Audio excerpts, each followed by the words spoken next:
अस्सलामुअलैकुम। Hello students, आज का जो हमारा टॉपिक ऑफ डिस्कशन है वो है दीगर इखराजी अज़ा। मतलब जो हमारा सबसे अहम रोल अदा करता है अमल इस्तिखराज में, वो ऑर्गन है हमारा किडनी। किडनी का और गुर्दे का एक बहुत अहम रोल है जो अमल इखराज में काम आएगा। लेकिन दूसरे दीगर ऐसे कौन से अज्जा है जो मदद करेंगे, वही हमें आज देखना है। ठीक है, तो बच्चों, ये टॉपिक में पहला जो हमारा पॉइंट है वो है पसीने के गुदूद। अब ये पसीने के गुदूद कहाँ पर होते हैं? तो जैसे कि आप लोगों को पता है कि हमारा जो जिस्म है, ये जिस्म का जो नेचर है वो बहुत ज़्यादा पोरस है। पोरस है मतलब क्या है कि हमारा जो जिस्म होता है वो छन्नी नुमा होता है। और जो दूसरा इफ़ेक्ट है बच्चों, वो है बहुत सारे इखराजी मादों को जिस्म से बाहर निकालना, जैसे कि एक्सेस वाटर है, साल्ट है, हिपोरिक एसिड है और टॉक्सिन्स है। इस तरीके के जो चीज़ें होती है ये पसीने के ज़रिए जिस्म से बाहर खारिज होते हैं। ये जो स्किन होता है, ये स्किन लार्जेस्ट एक्सक्रीटरी ऑर्गन है। मतलब जो सबसे बड़ा जो ऑर्गन है वो हमारी स्किन है, और जो सबसे अहम ऑर्गन है वो है हमारे गुर्दे। अहम ऑर्गन गुर्दे है और बड़ा जो ऑर्गन है वो स्किन। क्यों? तो स्किन का सरफेस एरिया बहुत ज़्यादा है, इसलिए उसको मैं बड़ा ऑर्गन ऐसा कह सकता हूँ। ठीक है, तो ये पसीने के गुदूद बिल्कुल भी हमारे एपिडर्मिस के रीजन में होते हैं, वहीं से पर्कुलेट होता है हमारा पसीना। उसके बाद जो हमारे रूट हेयर्स होते हैं, जो जड़ हमारे बाल के जो जड़ होते हैं, जिसे जड़ बाल कहते हैं, वहीं पर एक मादा काफ़ी मिकदार में प्रेजेंट होता है। उसको मैं यहाँ पर अलग कलर से बनाता हूँ ताकि आप उसे डिफरेंशिएट कर सको, उसको पहचान सको। ये जो रूट हेयर है, जड़ बाल है, वहाँ पर कुछ ग्लैंड्स होते हैं जिसे हम कहते हैं सिबेसियस ग्लैंड। इसे हम कहते हैं सिबासियस ग्लैंड। ये सिबासियस गुदूद क्या करेंगे? एक सिक्रीशंस करेंगे। इस सिक्रीशन को सीबम कहते हैं। सीबम बहुत ज़्यादा वैक्सी होता है, इसमें फ़ैट्स की मात्रा, फ़ैट्स की जो क्वांटिटी है बहुत ज़्यादा होती है। ये सीबम क्या है? एक एक्सेस है जो हमारे बॉडी से रिमूव भी होता है। सीबम के कुछ फंक्शंस है, जैसे कि हमारे हेयर्स होते हैं, बाल होते हैं, और हमारी स्किन होती है। तो हेयर्स और स्किन के नरिशमेंट के लिए सीबम का बहुत अहम रोल होता है। ठीक है, तो ये भी एक एक्सेसिव ऑर्गन है जो एक्सक्रीट करता है सीबम को।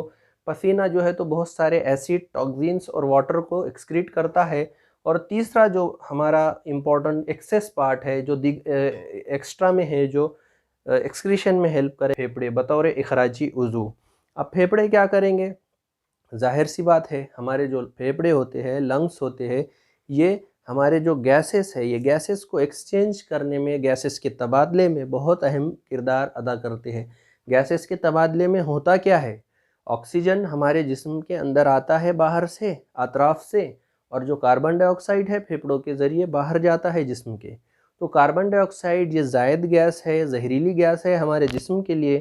तो ये कार्बन डाइऑक्साइड को जिस्म के बाहर निकालने में और कुछ वाटर वेपर्स को जिस्म से बाहर निकालने में ये फेफड़ों का बहुत अहम रोल अदा होता है, बहुत अहम रोल अदा करते हैं ये फेफड़े। तो यहाँ पर तीन मज़ीद हमने ज़ायद कुछ अज्जा देखे जो और अमल इखराज में बहुत अहम रोल अदा करेंगे। तो देखो, पसीने के गुदूद है, सिबासियत गुदूद है, और फेफड़े ये इखराजी निज़ाम में बहुत अहम रोल अदा करेंगे किडनी के साथ साथ। ठीक है, अस्सलाम वालेकुम। हेलो स्टूडेंट्स, आज का जो हमारा टॉपिक ऑफ डिस्कशन है वो है इखराजी निज़ाम की बीमारियाँ। अब तक जो हमने डिस्कशन कर रखा है, जिसमें बहुत सारे हमने गुर्दे से मुतल्लिक़ मालूमात हासिल की और बहुत सारे पेशाब बनने का अमल देखा, मिख्तर का स्ट्रक्चर देखा, जो हमारे गुर्दों की नॉर्मल फंक्शंस होते हैं, नॉर्मली हमारे गुर्दे किस तरीके से काम करते हैं, इसको हमने डिस्कशन में लाया था। आज का जो हमारा टॉपिक ऑफ डिस्कशन है वो कुछ बीमारियों के बारे में डिस्कस करना है। हमारे गुर्दों के कुछ ख़ास खराबी आने की वजह से बहुत सारी बीमारियां हो सकती है, जिसमें वन ऑफ द डिसीज़ है यूरेमिया। यूरेमिया मतलब क्या? यूरेमिया में जो हमारा ब्लड है उसमें यूरिन का और यूरिया का कॉन्सेंट्रेशन बहुत ज़्यादा बढ़ जाता है। अब यूरिया का कॉन्सेंट्रेशन क्यों बढ़ेगा? हमने देखा था कि जो हमारी किडनीज़ होती है, ये यूरिया बनाने के लिए बहुत अहम काम करती है। यूरिया बनाने के लिए अहम काम करती है मतलब क्या? ये जो यूरिया है, इसको क्या करती है? सेपरेट आउट करती है हमारे ब्लड से, और सेपरेट करके यूरिन के फॉर्म में से जिस्म से बाहर निकालती है एज एक्सक्रीटरी और इखराजी मादे की शक्ल में। तो यहाँ पर होगा क्या? हमारी बॉडी में बहुत ज़्यादा यूरिया का प्रमाण बढ़ जाएगा किडनी के काम नहीं करने की वजह से। अब किडनी काम क्यों नहीं करेंगी, और किडनी के इसी काम नहीं करने की वजह से बहुत सारे हमको किडनी के डिसऑर्डर्स देखने को मिलेंगे। और अगर बहुत ज़्यादा यूरिया का कॉन्सेंट्रेशन हमारे ब्लड में होता है तो ऑस्मोटिक इम्बैलेंस होगा। ऑस्मोटिक इम्बैलेंस मतलब क्या, कि जो हमारा माया है, पानी है, उसका कॉन्सेंट्रेशन एक ऑप्टिमम अमाउंट में, एक ख़ास मकदार में होना ज़रूरी है।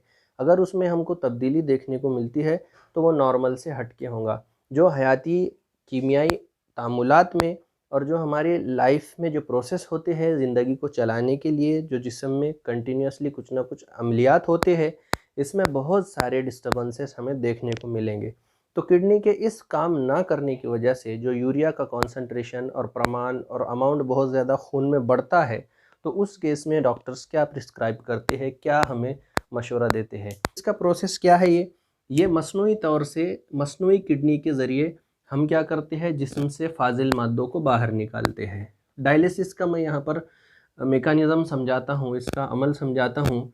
मान लो डायलिसिस समझने के लिए, ये मान लो हमारा हैंड का हिस्सा है, ये जो हमारा हैंड का हिस्सा है, ठीक है। मेरा ड्राइंग उतना अच्छा नहीं है बच्चों, लेकिन फिर भी आप एडजस्ट कर लो। मेन चीज़ तो हमारी अंडरस्टैंडिंग है, ठीक है। अब ये हैंड है, यहाँ पर आर्टरीज़ भी है और वेन्स भी है। तो आर्टरीज़ से हमने क्या किया, यहाँ पर डायलिसिस का एक ट्यूब लगा दिया। ये ट्यूब से क्या हो गया, ब्लड यहाँ पर हमारे डायलाइज़र में आने वाला है। यहाँ पर मैं डायलाइज़र बनाऊँगा, मान लो ये डायलाइज़र है, रेड कलर से बनाऊँगा ताकि आप डिफ्रेंशिएट कर पाओ उसे अच्छे से।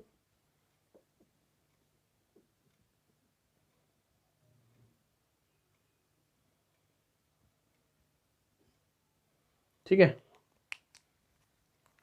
यहाँ पर मैंने रफ़ स्केच बनाया हूँ, बहुत रफ़ स्ट्रक्चर है।